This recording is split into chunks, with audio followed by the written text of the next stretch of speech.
Good evening, good afternoon, good morning, everybody. Welcome. This is Dominic Sicali, Mafia Roundtable. And I'd like to thank our sponsor, EG Vodka and Champagne D-Rock. Go on egvodka.com. You'll see the awards they won for taste tests. Also, it's 100% organic, great vodka. We even have a flavor that was created for the women out there. It's lavender.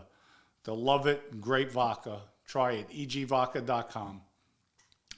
With that, I had a lot of questions asked about when I grew up, my younger days.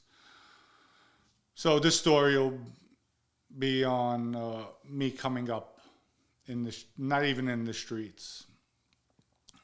In school, I was always grammar school. At this time, just getting by.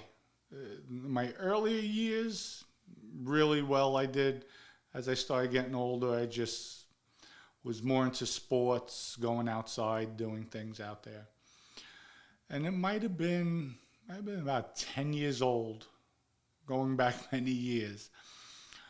My father's cousin, which out of respect I called my uncle, his name was also Donnie, would sell fireworks, 4th of July. And I would always go, my neighborhood, I was maybe about 5 or 6 blocks. Blocks were pretty long, so figure maybe about 1.5 miles to the park. At that time, it was called Wilkerson Park. It was by the Hutchinson River Parkway. And I would go there a lot, play baseball, just hang around, do kids do back then. And I noticed people were selling fireworks. It was around the 4th of July. And I remember I had enough to buy a pack of firecrackers. Might have consisted maybe 20 firecrackers. They all put together in the pack. Then I started breaking down the pack and I was selling one at a time. And I actually wound up keeping the money, flipping it. Finally, I bought a brick. A brick was, I think, 144 packs in a brick. And it might have been like $4 or $5 at that time.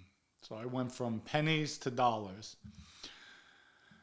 Then afterwards, just started selling. And all of a sudden, I noticed my grandmother, she lived down the block from me. She had a 3-family house. The top floor, she used to rent out. Middle floor, that's where she lived. And the basement was hers as well. So as the years went on, I called that my apartment. But when my grandfather was with her, the basement was basically, in Italian families, the upstairs they kept for all the bedrooms. Nobody really went up there. Everybody came in and out through the basement where they had the kitchen and they would eat all the aromas and everything in the house, where everybody gathered. But after my grandfather left my grandmother, the basement was just there. My grandmother stayed on the main floor all the time.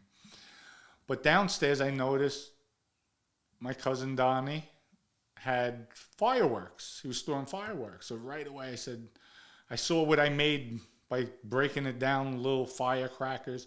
Hey, cuz, what are the prices? Can I sell some? Yeah, sure, no problem. Take what you want. Here's the prices for you. Here's what you can sell them for. And that's what I did. Not realizing I'm earning on the street. At the time, fireworks were illegal. I think they still are in New York. But I started making money. Started really selling fireworks. Then from there, my mother had a side job where at that time they had decals were big back then. Where you go to a machine, you buy decals, whether it be Aerosmith, Guns N' Roses, Kiss. They had all their decals with all the different colors, and you'd stick them. People would stick them on the bumper of their cars, on their notebooks, anywhere. It was a sticker decal. So my mother used to stack them in the cases before they go into the machines. And all the decals that were defected, she'd put to the side. So when the guy would come collect the boxes that she stacked, all the defective ones, give them to Dominic. I would take them, bring them to school, and I'd sell them 10 cents, 5 cents, a quarter. depended how bad they were, but I was making money there. So I had my little hustle game going on at an early age. Then I wanted money, went shoe shining. Just like in the movie Goodfellas, go get your shoe shine box.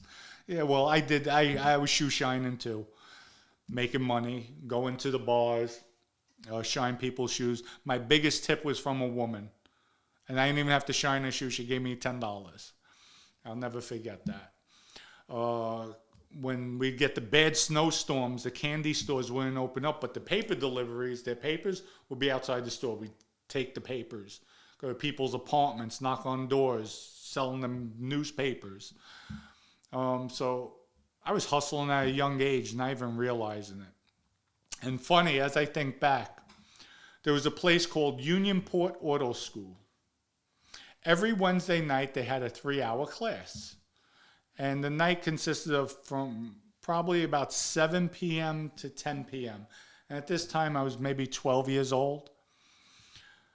We had a big group of us. I lived in a building, 19-story building. So there might have been 20 or 30 of us at any given time, all around the same age group. Maybe the differential age was maybe 4 or 5 years, but we all banded together. And what we would do on Wednesday nights, it became a pattern. And yet, when I look back, that was my first shakedown. We would bother the guy so much. He had glasses, red hair, the teacher. And we go to the door. Now, he'd have maybe 15, 20 students. They were adults. To us, they were all adults in the class. And we bother him. Hey, look at Mr. Magoo. And we, at the time, they had the mail slots. We'd open up the mail slots, yell in. He'd come out chasing us. Could never catch any of us.